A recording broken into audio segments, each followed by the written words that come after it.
Hello बच्चों, this is Shubha Singh and आज मैं लेके आई हूँ क्लास 7 का साइंस का चैप्टर फाइबर टू फैब्रिक।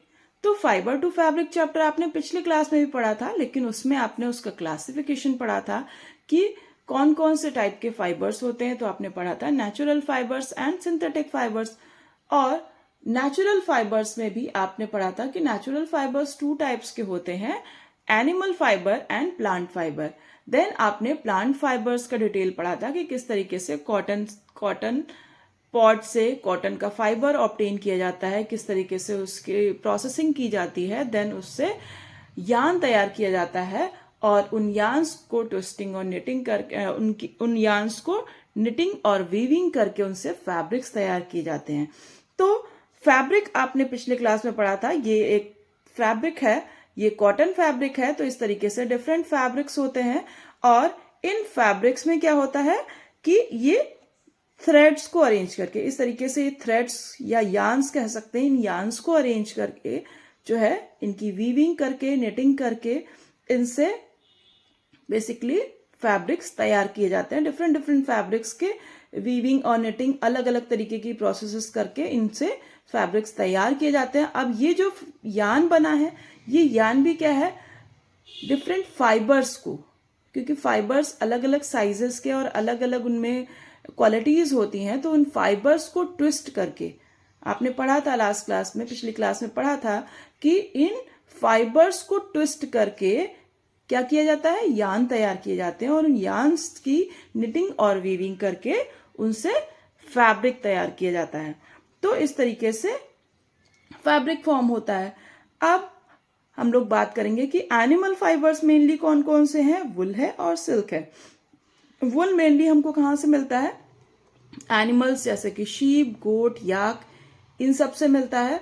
और सिल्क वॉर्म से हमको क्या मिलता है, सिल्क फाइबर मिलता है। तो इनसे हमको एनिमल फाइबर मिलते हैं मेनली।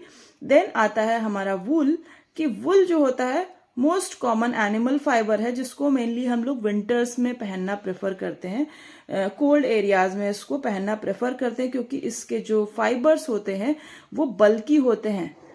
कॉटन के कंपैरिजन में अगर कहें तो इनके जो फैब्रिक्स होते हैं वो बल्की होते हैं, जिसकी वजह से वो एयर को ट्रैप करने की टेंडेंसी रखते हैं, एयर को ट्रैप कर लेते हैं, जिससे क्या होता है, ये कोल्ड के टाइम या विंटर के टाइम अंदर की हीट को अंदर मेंटेन रखते हैं। इनके फैब्रिक्स के अंदर बीच में एयर ट्रैप हो जाती है, जिससे वो एक इंसुलेटिंग मटेरियल फॉर्म करते हैं, मीन्स इंसुलेटिंग लेयर फॉर्म कर लेते हैं हमारी बॉडी के ऊपर, जिससे बाहर का जो लो टेम्परेचर है वो हमारी बॉडी पे असर नहीं डालने पाता, उसका इफेक्ट हमारी बॉडी पे नहीं होता। और अंदर की जो हीट होती है, बॉडी की जो हीट होती है वो मेंटेन रहती है, वो हीट लो नहीं होने पाती विंटर्स में भी।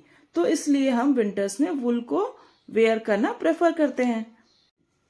बच्चों, वुल हमको मेनली शीप, गोट, याक, कैमल, लामा, अल्पाका, इन सब से डिफरेंट डिफरेंट तरह के फाइबर्स हमको मिलते हैं और उससे हम डिफरेंट फैब्रिक्स तैयार करते हैं। तो अलग अलग जगह पे अलग अलग तरह के शीप्स के ब्रीड्स पाए जाते हैं। जैसे अगर पंजाब राजस्थान की बात करें तो वहां पे लोही ब्रीड शीप की पाई जाती है, जो जिसका बहुत ही अच्छी क्वालिटी का वूल उससे मिलता है।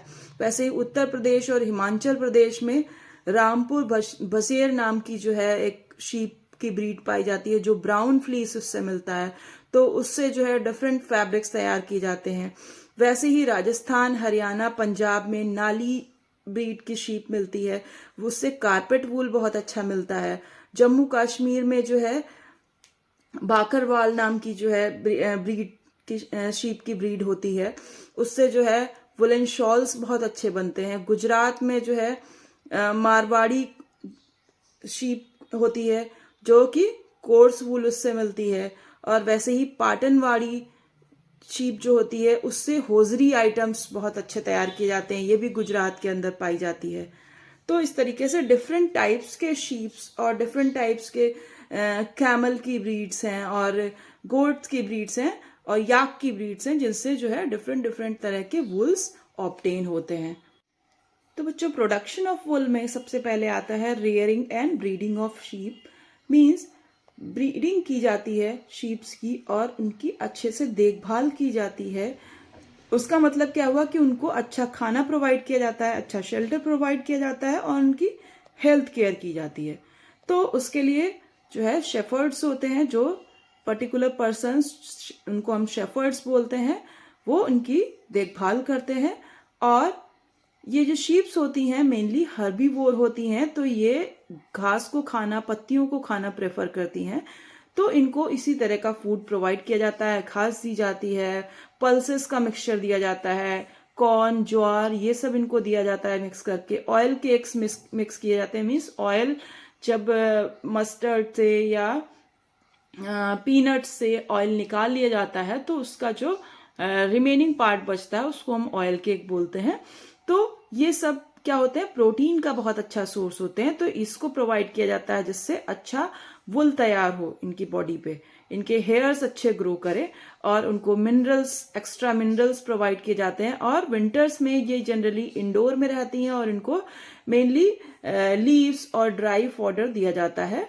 तो इस तरीके से उनकी बॉडी पे बहुत अच्छे गुड क्वालिटी के जो है वुल प्रोड्यूस होती है।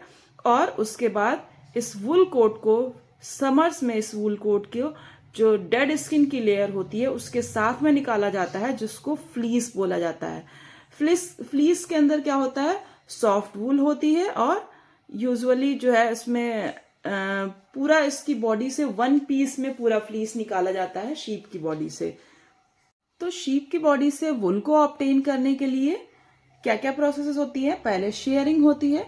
शेयरिंग में क्या करते हैं, ये प्रोसेस होती है हेयर रिमूवल की। बॉडी से, शीप की बॉडी से हेयर रिमूव कर दिया जाता है एक फ्लीस में, मतलब एक ही वन पीस में पूरी बॉडी का जो इनके हेयर्स का कोट होता है जिसको हम फ्लीस बोलते हैं, वन पीस में निकाली जाती है।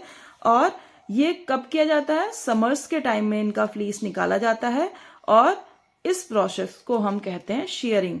शेयरिंग क्या होता है कि समर्स में जब शीप की बॉडी से ऊपर की जो प्रोटेक्टिव लेयर, हेयर्स की जो प्रोटेक्टिव लेयर जिसको हम फ्लीस बोल रहे हैं, उसको निकाला जाता है। तो ये जो हेयर्स को निकालने की प्रोसेस होती है वो शेयरिंग कहलाती है। देन नेक्स्ट प्रोसेस आती है स्कोरिंग। स्कोरिंग में क्या करते हैं कि फ्लीस जो उनकी बॉडी से निकला है उसमें बहुत सारा डस्ट, डर्ट और ड्राइड स्वेट जो ग्रीजी फॉर्म में जो है उस पर जमा होता है, उसको क्या करते हैं, क्लीन किया जाता है। क्लीन करने का प्रोसेस जो होता है वो कहलाता है स्कोरिंग। तो ये क्लीनिंग का प्रोसेस, इसमें वाटर में सोप या डिटर्जेंट डाल के और वाटर टैंक के अंदर इसको जो है वॉश किया जाता है। ये जो कट किए हुए हेयर्स हैं जिससे dust, dirt, dried sweat, grease ये सब रिमूव हो सके, तो ये प्रोसेस कहलाती है स्कोरिंग। देन आती है शॉर्टिंग प्रोसेस। तो शीप के बालों की जब स्कोरिंग हो जाती है तो स्कोरिंग के बाद शॉर्टिंग करते हैं। तो जैसे हमारे हेयर्स में होता है, कुछ बाल मोटे होते हैं, कुछ बाल पतले होते हैं, कुछ बाल लंबे होते हैं, कुछ बाल छोटे होते हैं, वैसे ही शीप की बॉडी में भी क्या है, उसकी जो फ्लीस निकलती है उसमें से बहुत तरह के बाल निकलते हैं। तो उन सारे बालों को अलग अलग किया जाता है, मीन्स फाइन, कोर्स, लॉन्ग और शॉर्ट हेयर्स को अलग अलग करने का जो प्रोसेस होता है, सेपरेट करने का प्रोसेस होता है फ्लीस से, शीप के फ्लीस से फाइन, कोर्स, लॉन्ग, शॉर्ट, इन सभी हेयर्स को जब अलग किया जाता है तो सेपरेटिंग प्रोसेस, जो ये सेपरेटिंग प्रोसेस है वो कहलाती है शॉर्टिंग।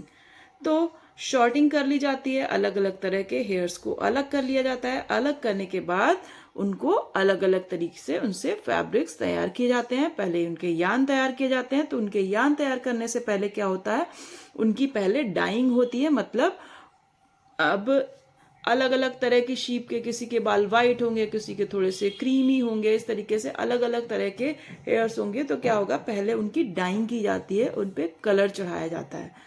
उसके बाद उनकी कॉम्बिंग होती है।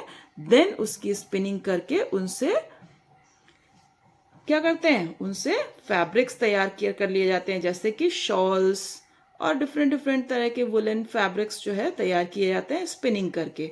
तो ये तो प्रोसेस हो गया प्रोडक्शन ऑफ वुल का। अब इसके बाद क्या होता है, इसके कुछ ऑक्यूपेशनल हजार्ड्स भी होते हैं। ऑक्यूपेशनल हजार्ड्स का मतलब क्या होता है कि ये काम करते समय पर्टिकुलर जो वर्कर्स होते हैं उनको कुछ नुकसान भी होते हैं, उनको एक डिजीज होने का चांस रहता है जिसको हम शॉर्टर्स डिजीज बोलते हैं। तो जो वहाँ पे पर्टिकुलर जगह पे काम करते हैं, मतलब प्रोडक्शन ऑफ वुल से रिलेटेड वर्कर्स जो होते हैं, उनको ऑक्यूपेशनल हजार्ड कौन सा होता है?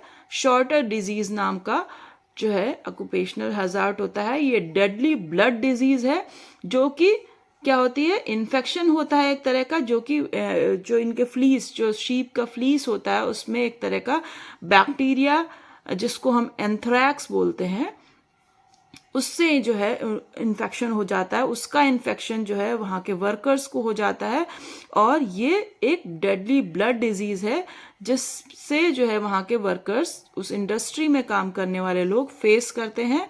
और ये शॉर्टर डिजीज जो है एक डेडली डिजीज है, ब्लड डिजीज है जो कि बहुत ही हार्मफुल होती है, एक इन्फेक्शन है। तो ये इसका ऑक्यूपेशनल हैजार्ड है। अब हम लोग बात करेंगे कि सिल्क का प्रोडक्शन कैसे होता है। तो बच्चों, सिल्क एक thin, soft and shiny fibre है और ये फाइबर जो है मेनली एक काइंड ऑफ इंसेक्ट जिसको हम सिल्क मॉथ बोलते हैं उससे मिलता है। और सिल्क मॉथ की रेयरिंग प्रोसेस जो होती है उसको, रेयरिंग को हम सेरिकल्चर बोलते हैं।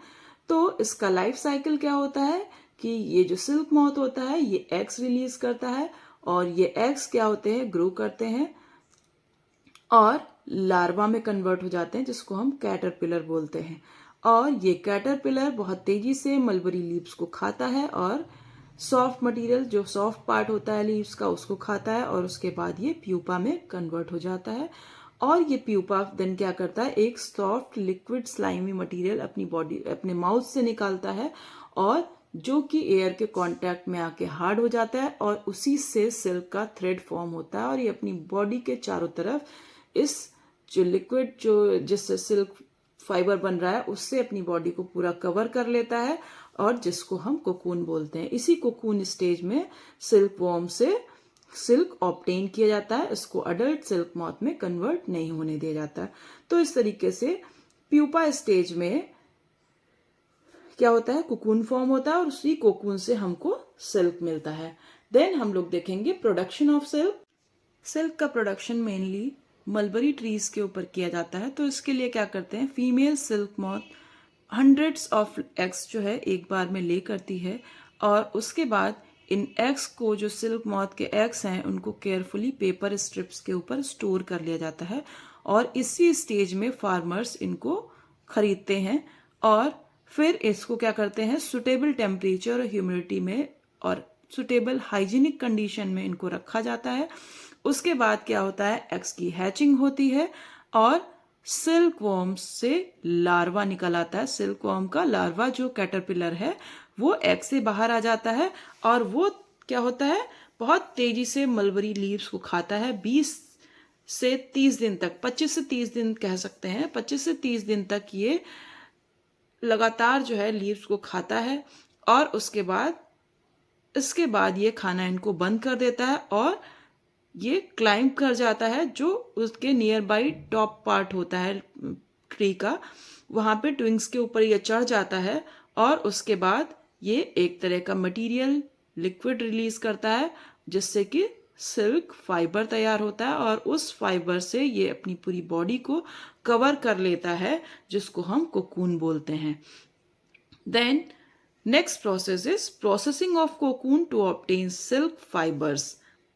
प्रोसेसिंग ऑफ कोकून में कोकून्स को कलेक्ट कर लिया जाता है।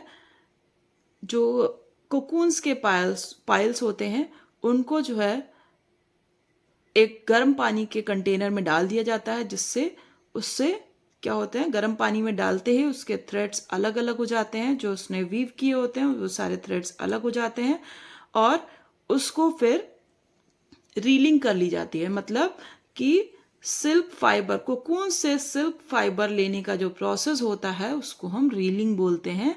और रीलिंग जो है वो एक स्पेशल मशीन होती है इसके लिए, जिससे कि रीलिंग की जाती है, क्योंकि इससे जो फाइबर निकलता है उसकी लेंथ काफ़ी होती है, तो उसको जो है एक जगह पे एक लपेट लिया जाता है उसको, इसीलिए इसको हम रीलिंग बोलते हैं। उसके बाद converting silk fibre into silk cloth. अब इसके बाद क्या किया जाता है कि जो सिल्क फाइबर ऑब्टेन हुआ है कोकून से, उसकी क्या होती है, उसकी ट्विस्टिंग करके उससे यार्न्स तैयार किए जाते हैं और उसके बाद उसकी वीविंग करके उससे डिफरेंट फैब्रिक्स तैयार किए जाते हैं। तो सिल्क का फैब्रिक, जो बहुत सारे तरह के सिल्क के फैब्रिक्स होते हैं, मलबरी सिल्क से जो है टसर सिल्क मिलता है, मूंगा सिल्क जिससे कि कोसा सिल्क मिलता है, और एरी सिल्क। तो इस तरीके से डिफरेंट डिफरेंट टाइप्स के सिल्क जो है डिफरेंट डिफरेंट टाइप्स के कोकून से ऑब्टेन किए जाते हैं। सिल्क की डिस्कवरी बहुत ही इंटरेस्टिंग है। इसकी डिस्कवरी सबसे पहले चाइना में हुई थी, और एक चाइना की रानी थी सी लंगची, और उन्होंने राजा से जो है वहाँ पे जो है उनका एक मलबरी गार्डन था, उसमें मलबरी ट्रीज की लीव्स जो है बहुत ही डैमेज दिख रही थी, आगे का पार्ट कटे हुए दिख रहे थे। तो उन्होंने राजा से इसका कॉज पूछा। तो जब उसको फाइंड आउट करने की कोशिश की गई तो उस पर कुछ वाइट कलर के वॉर्म्स दिखाई दिए। तो ये वॉर्म्स क्या थे, सिल्क वॉर्म्स ही थे, जो कैटरपिलर स्टेज में होते हैं ये थे। तो एक दिन वो मलबरी गार्डन में बैठ के चाय पी रही थी, तो एक कोकून उनकी चाय में गिर गया। तो जब चाय में कोकून गिरा तो उसका थ्रेड अलग हो गया, जैसा कि आपने पढ़ा था अभी प्रोसेसिंग में कि वाटर में गिरते ही गर्म पानी में जो है इसके थ्रेड्स अलग हो जाते हैं। तो उसी तरीके से जब चाय में गिरा तो इसके थ्रेड्स अलग हो गए और इसका थ्रेड, शाइनी थ्रेड उसमें दिखाई दिया। तो इस तरीके से बहुत ही इंटरेस्टिंग तरीके से जो है सिल्क की डिस्कवरी हुई, और सिल्क की डिस्कवरी होने के बाद चाइना ने इसका प्रोडक्शन स्टार्ट किया सबसे पहले, और उसके बाद इन्होंने बहुत हंड्रेड्स ऑफ इयर्स तक जो है इसको किसी को नहीं बताया, ये सीक्रेट जो है चाइना में ही रहा। उसके बाद ट्रेडर्स के थ्रू जो है ये अलग अदर कंट्रीज में भी पहुंचा, और चाइना अभी भी जो है सबसे बड़ा प्रोडक्शन जो है चाइना ही करता है। उसके बाद इंडिया भी जो है एक जो है अच्छा प्रोडक्शन करता है सिल्क का। सिल्क भी दो तरीके के हो सकते हैं, natural silk and artificial silk. तो नेचुरल सिल्क तो वो हुआ जो प्रोटीन फाइबर है, जो कि हमको सिल्क मॉथ से मिलता है, कोकून से मिलता है, वो आपका नेचुरल सिल्क है। और आर्टिफिशियल सिल्क रेयॉन को बोला जाता है, जो कि वुड पल्प में कुछ केमिकल सब्सटेंसेस को मिला के शाइनी फाइबर्स तैयार किए जाते हैं, और उससे जो फैब्रिक तैयार होता है वो आर्टिफिशियल सिल्क होता है। अब हम डिस्टिंग्विश कैसे करें कि ये आर्टिफिशियल सिल्क है और ये प्योर सिल्क है?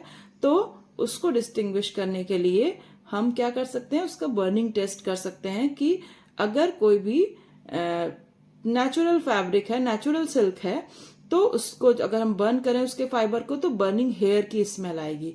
उसी तरीके से अगर हम रेयॉन को बर्न करें, क्योंकि वो सेलुलोज में, जो नेचुरल सेलुलोज है उसमें केमिकल सब्सटेंस को मिलाने से बना है। तो सेलुलोज क्या है, एक तरह का वुडी मटेरियल है, तो उसमें कॉटन के जलने की स्मेल आएगी।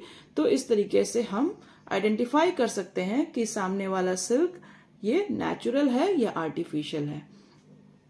This is all about the fibre to fabric. Please do like, share and subscribe the channel. Bye bye.